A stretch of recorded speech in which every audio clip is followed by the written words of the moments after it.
சிலர் சொந்தமாக நிறுவனத்தை நடத்தலாம். இன்னும் சிலர் பெரிய நிறுவனங்களில் சிஇஓ மாதிரி உயர்ந்த பொறுப்புகளில் இருக்கலாம். வீட்டில் இதை இப்படித்தான் பண்ணுவோம் அப்படிங்கிற மாதிரி கம்பெனிகளுக்கும் சில நடைமுறைகள் இருக்கும். இந்த நடைமுறைகள் கம்பெனியை உயர்த்தவும் செய்யும், தப்பான நடைமுறைகள் கம்பெனியை கீழேயும் தள்ளிடும். எந்த நடைமுறைகள், அதாவது கல்ச்சர், கம்பெனியை தள்ளாட விட்டுரும் தெரிஞ்சுக்கிட்டோம்னா அவற்றை நாம் தவிர்க்கலாம், கம்பெனியை காப்பாற்றலாம். நாமெல்லாம் ஒரு குடும்பம், வி ஆர் அ ஃபேமிலி. இது கேட்கறதுக்கு நல்லாயிருக்கும், இது குடும்பத்துக்கு நல்லது. ஆனால் கம்பெனிக்கு நல்லதில்லை. அவரவர் பொறுப்பை, வேலையை அவரவர் தான் செய்யணும். அவர் செய்யலையா, நீயும் அவரும் ஒரே ஃபேமிலி, அவர் விட்டதை நீ செய்திருன்னு ஏதோ ஒய்ஃபுக்கு விட முடியலன்னா ஹஸ்பண்டோ பையனோ பாத்திரம் கழுவலாம்ங்கிற மாதிரி கம்பெனியில் சொல்லக்கூடாது. அவருக்கு ரெஸ்பான்சிபிலிட்டி இருக்கணும். அடுத்தது மைக்ரோ மேனேஜ்மெண்ட். தோளில் உட்கார்ந்து விரட்டிக்கிட்டே இருக்கிறது. ஒரு வேலையை சொல்லிட்டோம்னா அந்த ஆளை நம்பி விடணும். வேலையை சொல்லிவிட்டு அப்படியே பண்ணு, இப்படி பண்ணாதேன்னு சொல்லிக்கிட்டே இருந்தால் வேலைக்காரங்களுக்கு சுத்தமாக சுதந்திரமே இருக்காது. அவங்கக்கிட்ட இருக்கிற க்ரியேட்டிவிட்டி வெளியே வராது. அடுத்து எல்லோரும் மேனேஜர், வேலைக்காரங்க இல்லை. Too many managers, too few doers.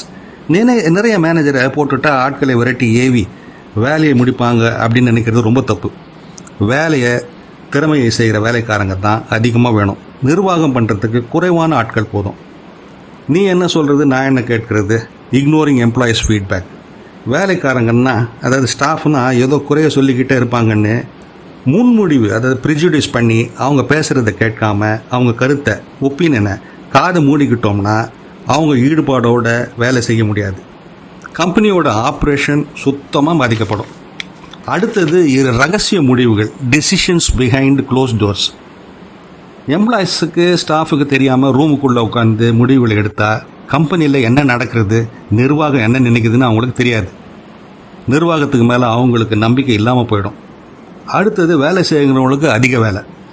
வேலை செய்கிறவனுக்கு இன்னும் வேலையை கொடு, வேலை செய்யாதவனுக்கு இன்னும் சம்பளத்தை கொடுன்னு கிண்டலாக சொல்லுவாங்க. அதுபோல் நல்லா வேலை செய்கிறவங்ககிட்டயே எல்லா வேலையும் சுமத்திட்டு வாய்ஜாலம் காட்டுறவங்ககிட்ட அப்படியே விட்டுட்டா நல்லா வேலை செய்கிறவன் ஒரு கட்டத்தில் சலிச்சு போயிடுவான். அதனால் நல்லா வேலை செய்கிறவங்களுக்கு ஒரு பதவி உயர்வு, ப்ரொமோஷன் கொடுக்கலாம். அடுத்தது ராத்திரி பகலாக வேலை, நோ ஒர்க் லைஃப் பேலன்ஸ். குடும்பத்தோடு செலவழிக்கிறதுக்கு எம்ப்ளாயீஸுக்கு நேரம் இருக்குதான்னு பார்த்துக்கிடணும்.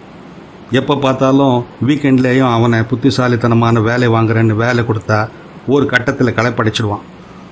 உங்கள் கம்பெனியில் ஏதாவது ஒன்று இருக்குதா, நிறைய இருக்குதான்னு கவனித்து சரி பண்ணினா நீங்கள் சரியான நிர்வாகியாக கம்பெனியை முன்னேற்றலாம்.